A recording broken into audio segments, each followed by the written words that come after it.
प्यारे विद्यार्थियों सत श्री अकाल। स्वागत है तुहाडा मेरे यूट्यूब चैनल शिवराज ढिल्लों दे विच। चैनल नूं सबसक्राइब करो ते नाल ही बैल आइकॉन नूं क्लिक करके आउण वालियां वीडियो दा नोटिफिकेशन ऑन करो। और जेकर तुहानूं वीडियो चंगी लगदी है तो वीडियो नूं लाइक ते शेयर जरूर करना है।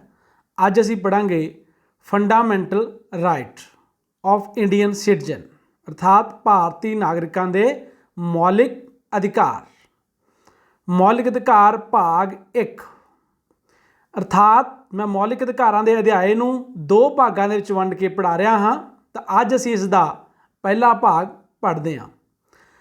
अमरीका दा पहला लिखती संविधान सी जिस विच नागरिकां दे मौलिक अधिकार स्पष्ट रूप में 1791 में अंकित किए गए सन। वैरी इंपोर्टेंट क्वेश्चन है, 1 नंबर का क्वेश्चन है, आम ही आ जाता है कि सब तो पहला किहड़ा देश सी जिथे जिहड़ा मौलिक अधिकार सी वो उत्थों के संविधान च दर्ज किए गए सी। तो अमरीका एक पहला देश सी जिथों के संविधान विच नागरिकां दे मौलिक अधिकार जिहड़े आ वो संविधान दे विच शामिल किए गए सी 1791 दे विच। इस मगरों मनुखी अधिकारां नूं संविधान विच शामिल करना आम करके एक संविधानक परंपरा बन गई। अर्थात लगभग देश उस तो बाद जिन्ने भी अपने संविधान का निर्माण करते सी तो वह अपने संविधान दे विच मनुखी अधिकारां दी जिहड़ी व्यवस्था जरूर करते सी। भारतीय संविधान रचनहारियां ने संविधान के भाग 3 विच अनुच्छेद 14 तो 32 तक भारतीयों लिए महत्वपूर्ण मौलिक अधिकार दर्ज किए हैं। तो इत्थों दो क्वेश्चन होर तुहानूं छोटे निकले आउंदे आ। बहुत बार क्वेश्चन पूछा जाता है कि भारतीय संविधान के किहड़े भाग दे विच मौलिक अधिकारां दी व्यवस्था की गई है। तो भारतीय संविधान के भाग 3 दे विच मौलिक अधिकारां दी व्यवस्था की गई है। तो अगला 1 नंबर का इंपोर्टेंट क्वेश्चन तुहानूं आ जाता है कि भारतीय संविधान के किहड़े अनुच्छेदां तहत जिहड़े मौलिक अधिकारां दी व्यवस्था की गई है। तो भारतीय संविधान के अनुच्छेद 14 तो 32 तक मौलिक अधिकारां दी व्यवस्था की गई है। भारतीय संविधान विच अंकित मौलिक अधिकार। तो भारतीय संविधान के अनुच्छेद 3 विच भारतीय संविधान के भाग 3 विच अनुच्छेद 14 तो 32 विच भारतीयों नूं जो अधिकार प्रदान किए गए हैं उन्होंने असीं 6 श्रेणी च वंडदे, इसलिए कह दें कि 6 अधिकारों की व्यवस्था भारतीय नागरिकों लिए की गई है।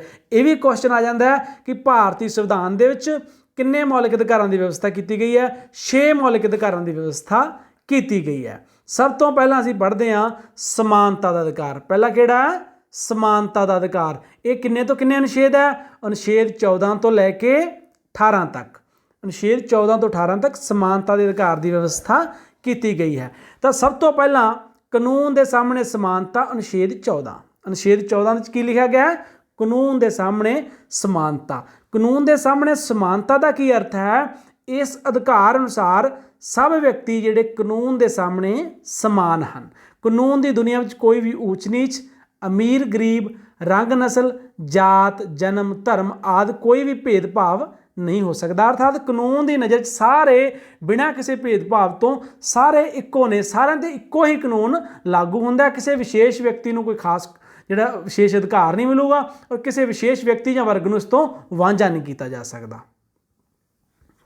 इस तो बाद है जी अनुच्छेद 15। अनुच्छेद 15 की गई है वितकरे की मनाही। कादी मनाही? वितकरे की मनाही। राज कोई अजिहा कानून नहीं बना सकता जिस दे अधीन धर्म, नस्ल, जात, लिंग, जन्म स्थान आधार पर नागरिकों में वितकरा किया जा सकता हो। राज कानून द्वारा किसी नागरिक या श्रेणी को ना तो कोई विशेष रायत दे सकता है उपरोक्त किसी आधार पर, ना ही किसी नागरिक या श्रेणी को धर्म, नस्ल आदि आधार पर अधिकारों तो वांझा कर सकता है। ठीक है जी। वितकरे की मनाही की अनुच्छेद 15 के विच कि किसी भी खास वर्ग या व्यक्ति को ना तो विशेष रियायतां या अधिकार दिते जा सकते हैं, ना ही अधिकारों तो वांझा किया जा सकता है। अगला आ गया जी दुकान, होटल, आराम घर, सिनेमा आदि जनतक स्थान सारे व्यक्तियों लिए खुले हैं और किसी व्यक्ति को धर्म, जात, नस्ल आदि आधार पर इन्हां दी वरतों करन तो वांझा नहीं किया जा सकता।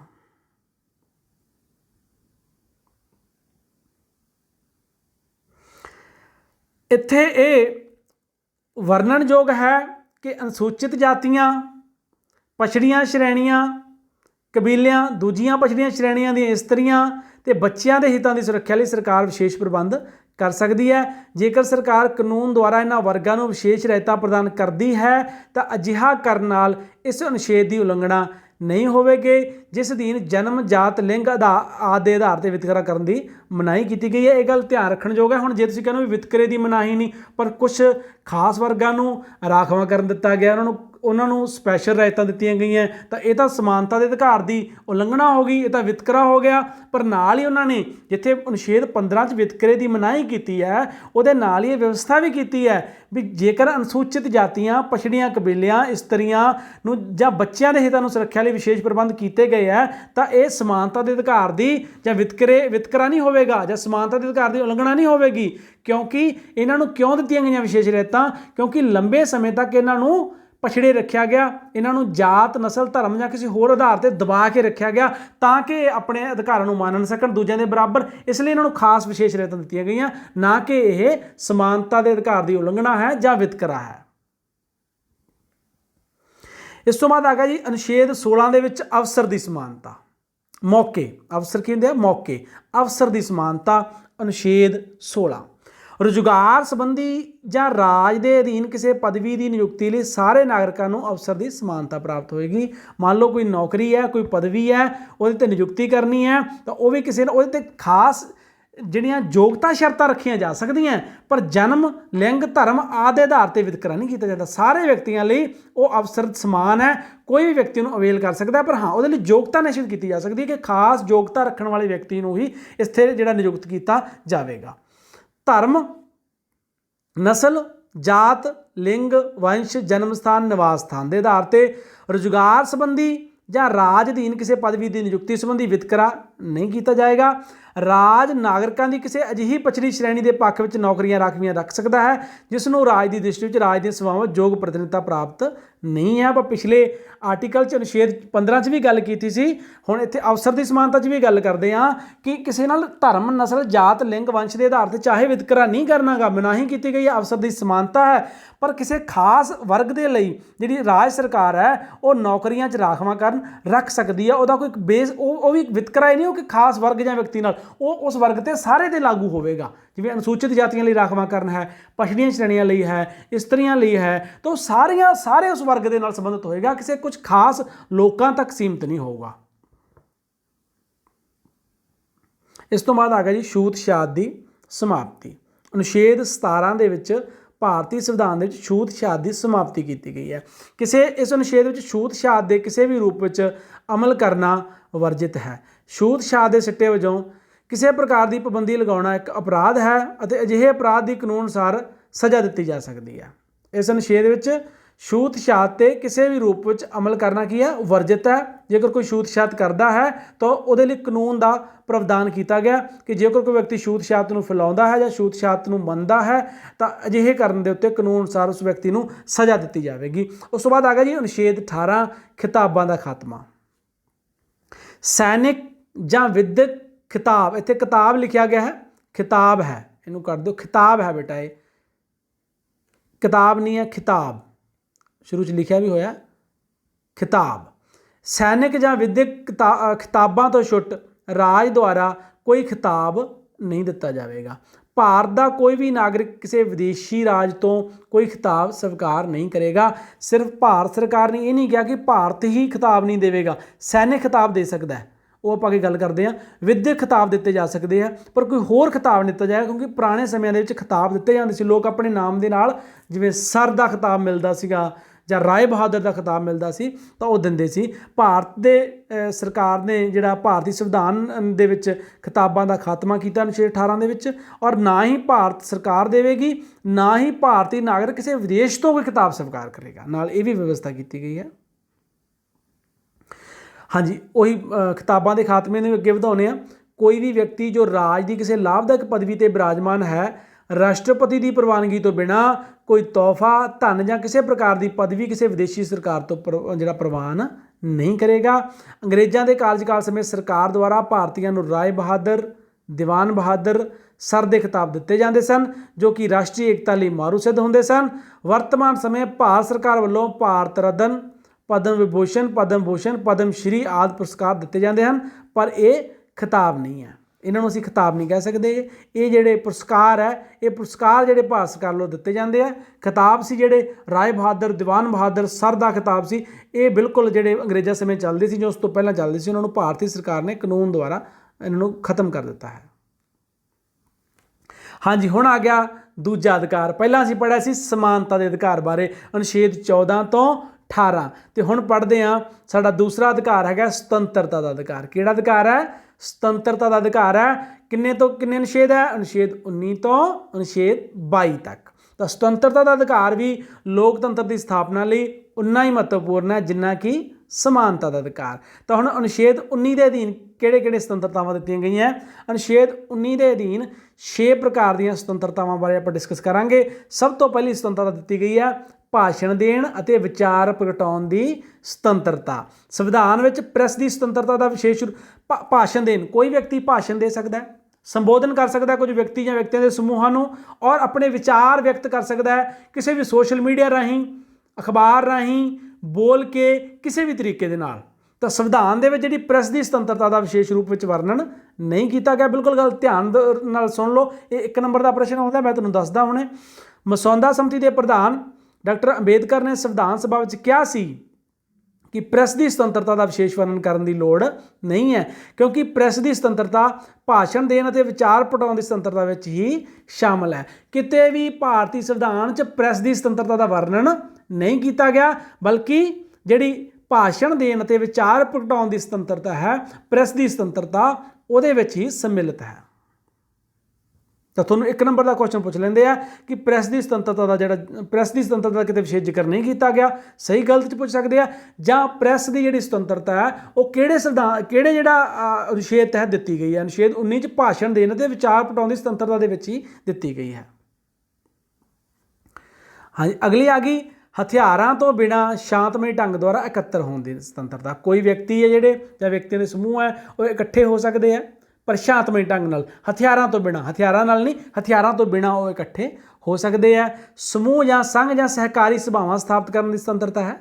ਕੋਈ ਸਮੂਹ ਬਣਾ ਸਕਦੇ ਆ, ਸੰਘ ਬਣਾ ਸਕਦੇ ਆ। ਇੱਥੇ ਤੁਹਾਨੂੰ ਇਹ ਦੱਸ ਦਈਏ ਕਿ ਜਿਹੜੀ ਰਾਜਨੀਤਿਕ ਦਲਾਂ ਦਾ ਜਿਹੜਾ ਨਿਰਮਾਣ ਕਰਨ ਦੀ ਵੀ ਕਿਤੇ ਖਾਸ ਵਿਸ਼ੇਸ਼ ਵਰਣਨ ਨਹੀਂ ਕੀਤਾ ਗਿਆ, ਉਹ ਵੀ ਜਿਹੜਾ ਸਮੂਹ ਜਾਂ ਸੰਘ ਬਣਾਉਣ ਦੇ ਅਧਿਕਾਰ ਦੇ ਵਿੱਚ ਹੀ ਸਮਿਲਿਤ ਹੈ। ਇਸ ਤੋਂ ਇਲਾਵਾ ਸਹਿਕਾਰੀ ਸਭਾਵਾਂ ਦਾ ਜਿਹੜਾ ਅਧਿਕਾਰ ਹੈ ਉਹ ਬਾਅਦ ਦੇ ਵਿੱਚ ਜੋੜਿਆ ਗਿਆ। ਭਾਰਤੀ ਨਾਗਰਿਕਾਂ ਨੂੰ ਸਹਿਕਾਰੀ ਸਭਾਵਾਂ ਬਣਾਉਣ ਦਾ ਜਿਹੜਾ ਅਧਿਕਾਰ ਹੈ 2011 ਵਿੱਚ ਸੰਸਦ ਦੁਆਰਾ ਪਾਸ ਕੀਤੀ ਗਈ 97ਵੀਂ ਸੋਧ ਨੇ ਦਿੱਤਾ ਸੀ।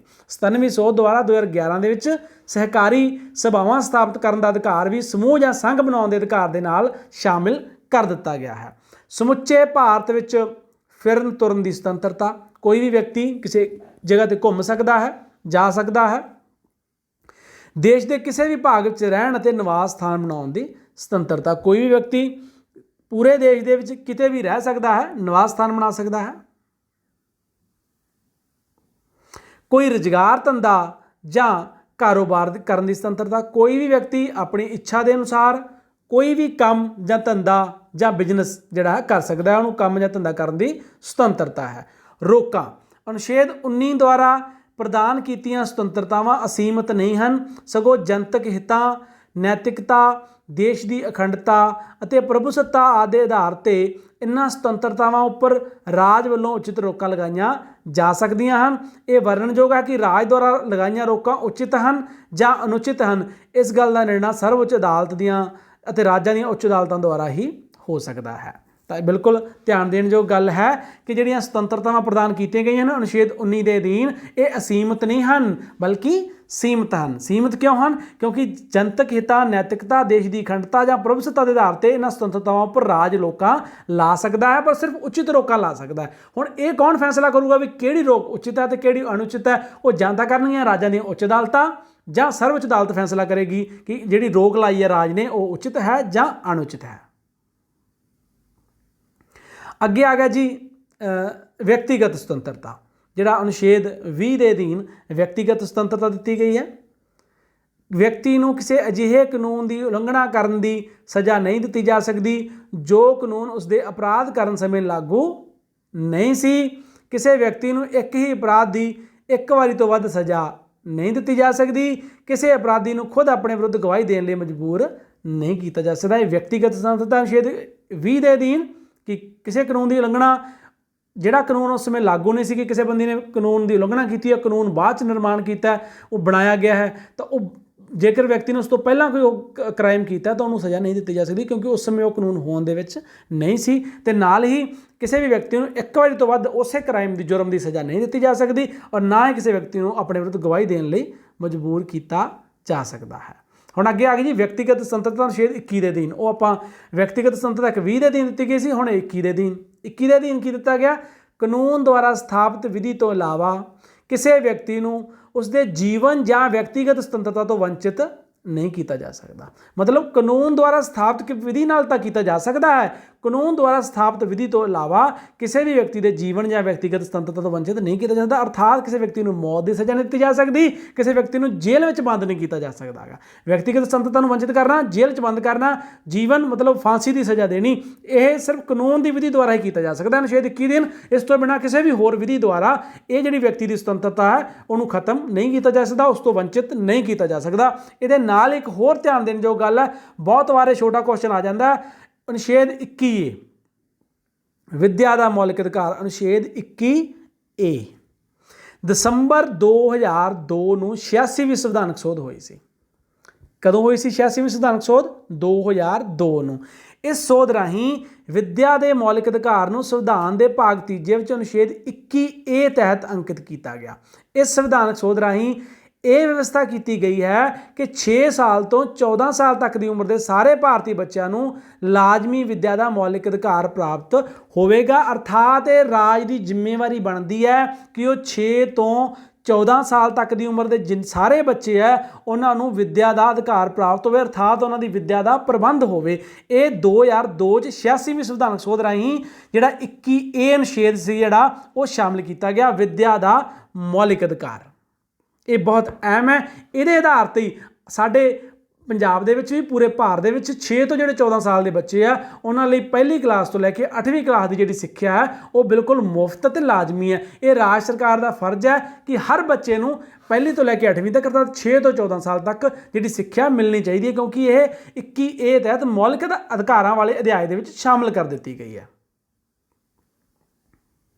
उस तो बाद आ गया जी अनुच्छेद 22 कैदियां संबंधी अधिकार।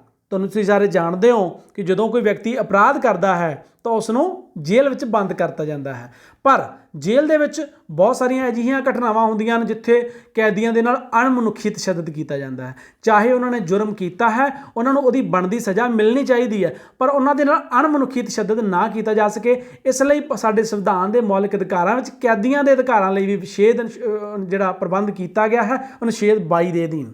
किसी भी व्यक्ति को उसके अपराध तो जाणू कराए बिना बंदी नहीं बनाया जा सकता। अर्थात जे किसी व्यक्ति को बंदी बनाना है तो उसनों उसके अपराध बारे जानकारी देनी जरूरी है। अपराधी को अपनी इच्छा अनुसार किसी वकील पास सलाह लैण की खुल है। जिहड़ा अपराधी है वो वकील तो सलाह लै सकता है, उसनों वकील तो सलाह लैण तो रोकिया नहीं जा सकता। अपराधी को कैद करन तो 24 घंटे के अंदर अंदर किसी नज़दीक के मजिस्ट्रेट सामने पेश करना जरूरी है। जो पुलिस किसी अपराधी को फड़ती है तो 24 घंटे के विच उन्होंने किते ना किते किसी मजिस्ट्रेट के सामने पेश जरूर करना पएगा। हाँ जी, इस तो बाद आ गया अदालत की आग्ञा तो बिना किसी दोषी को 24 घंटे तो वध कैद नहीं रखा जा सकता। जिवें असीं पिछे पढ़िया कि उन्हें 24 घंटे के विच मजिस्ट्रेट के सामने पेश करना पएगा। मजिस्ट्रेट की परमिशन ते ही दोषी को 24 घंटे तो बाद जिहड़ा कैद विच रखा जा सकता है। अनुच्छेद 22 का जिहड़ा अधिकार है 2 प्रकार के व्यक्तियों को प्राप्त नहीं है। यह भी गल ध्यान योग है। जिवें असीं अनुच्छेद 19 की सुतंत्रता दी रोकां पढ़ियां सी, उहदे नाल ही हुण जिहड़ा अनुच्छेद 22 है जिहड़ा कैदियों के अधिकारां की व्यवस्था की गई है, इहदे 2 प्रकार के व्यक्ति है जिन्हां जिहड़े ये अनुच्छेद के अधीन जिहड़े अधिकार है वह प्राप्त नहीं हैं। पहला तो है विदेशी दुश्मन। किहड़ा? विदेशी दुश्मनों को अनुच्छेद 22 प्राप्त नहीं है। तो दूजा अजिहे व्यक्ति जो निवारक नज़रबंदी की व्यवस्था अधीन गिरफ्तार किए गए हैं। हुण निवारक नज़रबंदी की है, कोई भी सरकार अजिहा कानून बना सकती है जिहदे निवारक नज़रबंदी की व्यवस्था कर दिंदी है।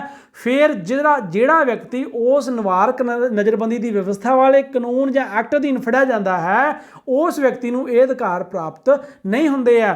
भारत दे विच भी एक राष्ट्रीय सुरक्षा कानून पास किया गया। इस तो इलावा पोटा टाडा ਅਜਿਹੇ ਐਕਟ ਸੀ ਜਿਹੜੇ ਨਿਵਾਰਕ ਨਜ਼ਰਬੰਦੀ ਦੀ ਵਿਵਸਥਾ ਕਰਦੇ ਸੀ। ਨਿਵਾਰਕ ਨਜ਼ਰਬੰਦੀ ਦੀ ਵਿਵਸਥਾ ਅਰਥਾਤ ਇਹਨਾਂ ਐਕਟਾਂ ਅਧੀਨ ਫੜੇ ਗਏ ਵਿਅਕਤੀ ਉੱਤੇ ਅਨੁਛੇਦ 22 ਦੇ ਜਿਹੜੇ ਅਧਿਕਾਰ ਹੈ ਉਹ ਮਿਲਣਯੋਗ ਨਹੀਂ ਹਨ। ਅੱਗੇ ਆ ਗਿਆ ਜੀ ਤੀਸਰਾ ਅਧਿਕਾਰ, ਸ਼ੋਸ਼ਣ ਵਿਰੁੱਧ ਅਧਿਕਾਰ। ਕਿਹੜਾ ਅਧਿਕਾਰ? ਸ਼ੋਸ਼ਣ ਵਿਰੁੱਧ ਅਧਿਕਾਰ, ਅਨੁਛੇਦ 23 ਅਤੇ 24। ਸਭ ਤੋਂ ਪਹਿਲਾਂ ਪੜ੍ਹਦੇ ਹਾਂ ਅਨੁਛੇਦ 23। ਅਨੁਛੇਦ 23 ਕੀ ਕਹਿੰਦਾ ਹੈ? ਮਨੁੱਖ ਦਾ ਵਪਾਰ ਕਰਨ, ਵੇਤਨ ਦਿੱਤੇ ਬਿਨਾਂ ਜ਼ਬਰਦਸਤੀ ਕੰਮ ਕਰਵਾਉਣ ਅਤੇ ਇਸ ਪ੍ਰਕਾਰ ਦੇ ਦੂਸਰੇ ਕੰਮ ਜ਼ਬਰਦਸਤੀ ਕਰਾਉਣ ਦੀ ਮਨਾਹੀ ਹੈ। ਇਸ ਦੀ ਉਲੰਘਣਾ ਕਰਨਾ ਕਾਨੂੰਨ ਅਪਰਾਧ ਹੈ। ਕਾਨੂੰਨ ਅਨੁਸਾਰ ਇਸ ਦੀ ਸਜ਼ਾ ਦਿੱਤੀ ਜਾਵੇਗੀ। ਮਨੁੱਖਾਂ ਦਾ ਵਪਾਰ ਅਰਥਾਤ ਮਨੁੱਖਾਂ ਦੀ ਖਰੀਦੋ ਫਰੋਖਤ ਪਸ਼ੂਆਂ ਦੇ ਵਾਂਗੂ ਪੁਰਾਣੇ ਸਮੇਂ ਦੇ ਜਿਵੇਂ ਗੁਲਾਮ ਵਿਵਸਥਾ ਹੁੰਦੀ ਸੀ, ਉਹ ਕੁਛ ਨਾ ਕੁਛ ਹੱਦ ਤੱਕ ਹੁਣ ਤੱਕ ਜਦੋਂ ਭਾਰਤੀ ਸੰਵਿਧਾਨ ਦਾ ਨਿਰਮਾਣ ਹੋਇਆ ਉਦੋਂ ਤੱਕ ਵੀ ਲਾਗੂ ਸੀ। ਇਸ ਕਰਕੇ ਅਜਿਹੀ ਪਰੰਪਰਾਵਾਂ ਨੂੰ ਖਤਮ ਕਰਨ ਜਾਂ ਬੰਦ ਕਰਨ ਲਈ, ਤਾਂ ਕਿ ਮਨੁੱਖਾਂ ਦਾ ਸ਼ੋਸ਼ਣ ਨਾ ਹੋ ਸਕੇ, ਤਾਂ ਮਨੁੱਖਾਂ ਦੀ ਖਰੀਦੋ ਫਰੋਖਤ ਵਪਾਰ ਕਰਨ 'ਤੇ ਰੋਕ ਲਗਾਈ ਗਈ ਔਰ ਬਿਨਾਂ ਪੈਸੇ ਦਿੱਤਿਆਂ ਜ਼ਬਰਦਸਤੀ ਕੰਮ ਕਰਾਉਣਾ ਔਰ ਦੂਸਰੇ ਜ਼ਬਰਦਸਤੀ ਕੰਮ ਕਰਾਉਣਾ, ਉਹਦੀ ਕਾਨੂੰਨ ਅਨੁਸਾਰ ਸਜ਼ਾ ਨਿਸ਼ਚਿਤ ਕੀਤੀ ਗਈ ਹੈ। ਜਨਤਕ ਮੰਤਵਾਂ ਲਈ ਰਾਜ ਲਾਜ਼ਮੀ ਸੇਵਾ ਕਰਨ ਦੀ ਯੋਜਨਾ ਲਾਗੂ ਕਰ ਸਕਦਾ ਹੈ। ਇਹ ਗੱਲ ਵਰਣਨਯੋਗ ਹੈ ਕਿ ਲਾਜ਼ਮੀ ਸੇਵਾ ਸੰਬੰਧੀ ਕਾਨੂੰਨ ਬਣਾਉਣ ਸਮੇਂ ਸਰਕਾਰ ਕਿਸੇ ਨਾਲ ਧਰਮ, ਨਸਲ, ਜਾਤ ਜਾਂ ਸ਼੍ਰੇਣੀ ਆਧਾਰ 'ਤੇ ਕੋਈ ਵਿਤਕਰਾ ਨਹੀਂ ਕਰੇਗਾ। ਚਾਹੇ ਅਸੀਂ ਅਨੁਛੇਦ 23 ਦੇ ਪਹਿਲੇ ਭਾਗ ਦੇ ਵਿੱਚ ਪੜ੍ਹਿਆ ਕਿ ਜ਼ਬਰਦਸਤੀ ਕੰਮ ਨਹੀਂ ਕਰਾਉਣਾ, ਪਰ ਨਾਲ ਹੀ ਉਹਨਾਂ ਨੇ ਦੂਜੇ ਭਾਗ ਦੇ ਵਿੱਚ ਦੱਸਦਾ ਹੈ ਕਿ ਜਨਤਕ ਮੰਤਵ ਲਈ ਕੋਈ ਰਾਜ ਲਾਜ਼ਮੀ ਸੇਵਾ ਕਰ ਸਕਦਾ, ਕਿ ਹਰ ਨਾਗਰਿਕ ਦੇ ਲਈ ਇਹ ਸੇਵਾ ਕਰਨੀ ਲਾਜ਼ਮੀ ਹੈ। ਕਿਉਂਕਿ ਜਿਵੇਂ ਕਈ ਦੇਸ਼ਾਂ ਨੇ ਸੈਨਿਕ ਸੇਵਾ ਸਾਲ 2 ਸਾਲ ਜਾਂ 4 ਸਾਲ ਦੀ ਸੈਨਿਕ ਸੇਵਾ ਲਾਜ਼ਮੀ ਕੀਤੀ ਹੈ, ਹਰ ਨਾਗਰਿਕ ਜਿਹੜਾ ਤੰਦਰੁਸਤ ਹੈ ਉਸ ਨੂੰ ਸੈਨਿਕ ਸੇਵਾ ਕਰਨੀ ਪਏਗੀ ਔਰ ਇਹ ਕਰ ਸਕਦਾ। ਪਰ ਹਾਂ, ਅਜਿਹਾ ਕਰਦੇ ਸਮੇਂ ਉਹ ਵਿਤਕਰਾ ਨਹੀਂ ਕਰੂਗਾ ਧਰਮ, ਨਸਲ, ਜਾਤ, ਸ਼੍ਰੇਣੀ ਦੇ ਆਧਾਰ 'ਤੇ। ਇਹ ਸਾਰਿਆਂ 'ਤੇ ਹੀ ਲਾਗੂ ਹੋਵੇਗਾ।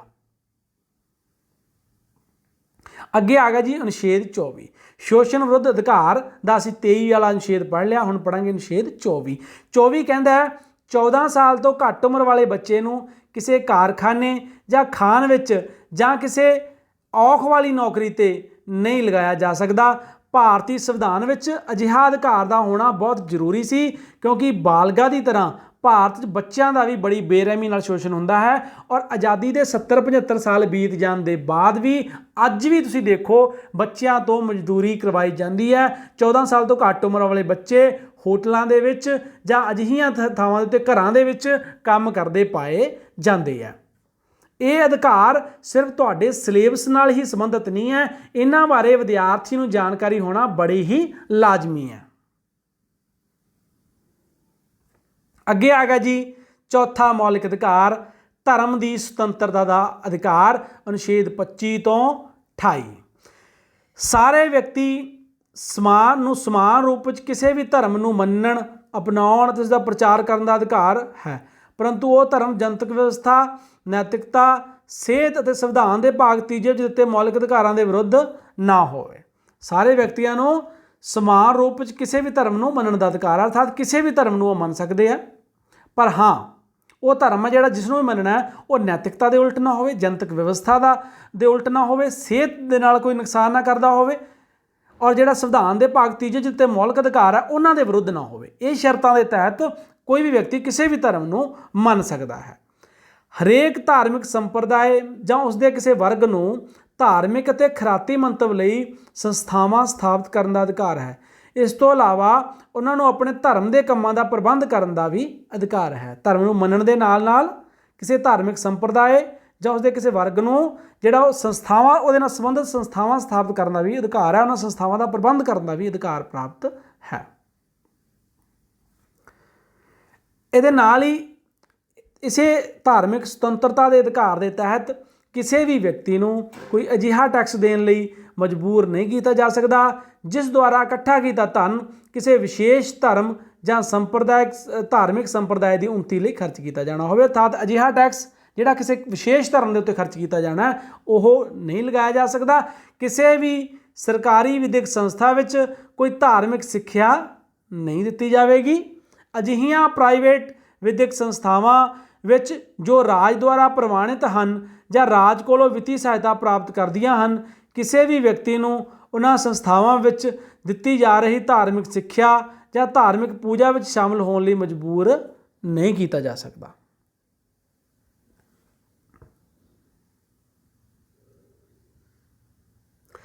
सभ्याचारक ਅਤੇ विद्यक अधिकार अनुच्छेद 29 ਅਤੇ 30। ਕਿਹੜਾ ਅਧਿਕਾਰ? ਪੰਜਵਾਂ ਅਧਿਕਾਰ ਆ ਸਾਡਾ ਸੱਭਿਆਚਾਰਕ ਅਤੇ ਵਿਦਿਅਕ ਅਧਿਕਾਰ। ਸਭ ਤੋਂ ਪਹਿਲਾਂ ਅਸੀਂ ਪੜ੍ਹਦੇ ਹਾਂ ਅਨੁਛੇਦ 29 ਅਧੀਨ ਕਿਹੜੇ ਅਧਿਕਾਰਾਂ ਦੀ ਵਿਵਸਥਾ ਕੀਤੀ ਗਈ ਹੈ।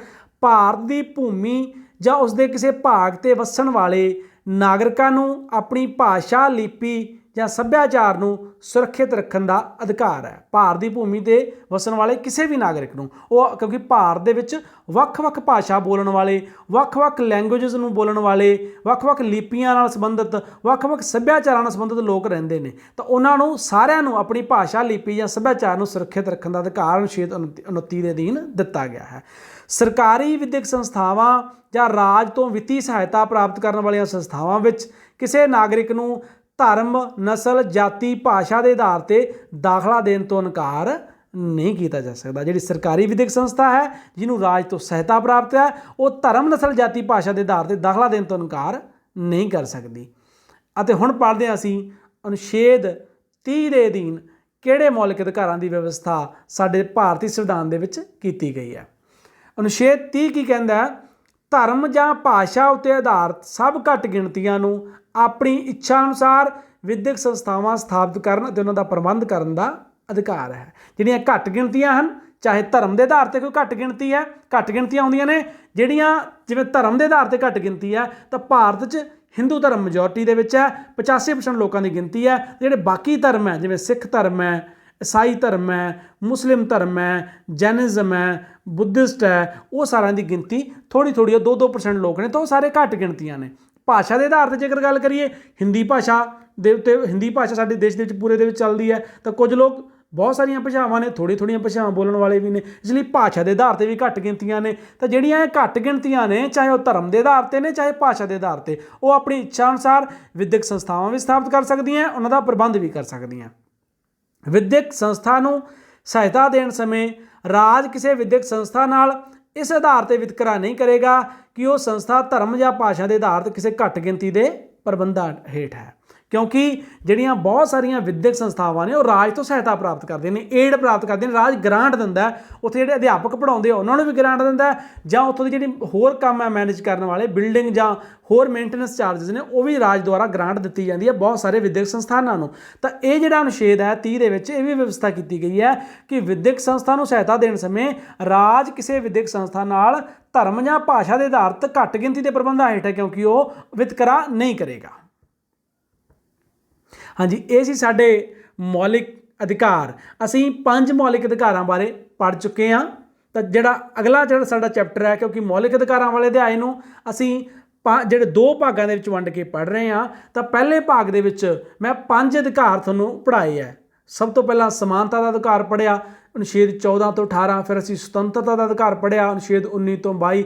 ਇਸੇ ਤਰੀਕੇ ਨਾਲ ਅਸੀਂ ਸ਼ੋਸ਼ਣ ਵਿਰੁੱਧ ਅਧਿਕਾਰ ਪੜ੍ਹਿਆ, ਧਰਮ ਦੀ ਸੁਤੰਤਰਤਾ ਦਾ ਅਧਿਕਾਰ ਪੜ੍ਹਿਆ, ਸੱਭਿਆਚਾਰਕ ਅਤੇ ਵਿਦਿਅਕ ਅਧਿਕਾਰ ਪੜ੍ਹਿਆ ਅਨੁਛੇਦ 29 ਤੇ 30 ਅਧੀਨ। ਤਾਂ ਇਸ ਤਰੀਕੇ ਨਾਲ ਅਸੀਂ 5 ਅਧਿਕਾਰਾਂ ਨੂੰ ਇਸ ਚੈਪਟਰ ਦੇ ਵਿੱਚ ਪੜ੍ਹਿਆ ਹੈ। ਜਿਹੜਾ 6ਵਾਂ ਅਧਿਕਾਰ ਹੈ, ਜਿਹੜਾ ਸੰਵਿਧਾਨਕ ਉਪਚਾਰਾਂ ਦਾ ਅਧਿਕਾਰ ਅਨੁਛੇਦ 32 ਦੇ ਅਧੀਨ ਦਿੱਤਾ ਗਿਆ ਹੈ, ਉਹ ਅਸੀਂ ਅਗਲੇ ਚੈਪਟਰ ਦੇ ਵਿੱਚ ਪੜ੍ਹਾਂਗੇ। ਉਮੀਦ ਹੈ ਤੁਹਾਨੂੰ ਇਹ ਚੰਗਾ ਲੱਗਿਆ ਹੋਵੇਗਾ, ਔਰ ਜੇਕਰ ਤੁਹਾਨੂੰ ਵੀਡੀਓ ਚੰਗੀ ਲੱਗੀ ਹੈ ਤਾਂ ਚੈਨਲ ਨੂੰ ਸਬਸਕ੍ਰਾਈਬ ਜ਼ਰੂਰ ਕਰਨਾ ਹੈ, ਅਤੇ ਨਾਲ ਹੀ ਵੀਡੀਓ ਨੂੰ ਲਾਈਕ ਅਤੇ ਸ਼ੇਅਰ ਜ਼ਰੂਰ ਕਰਨਾ ਹੈ ਜੀ। ਧੰਨਵਾਦ।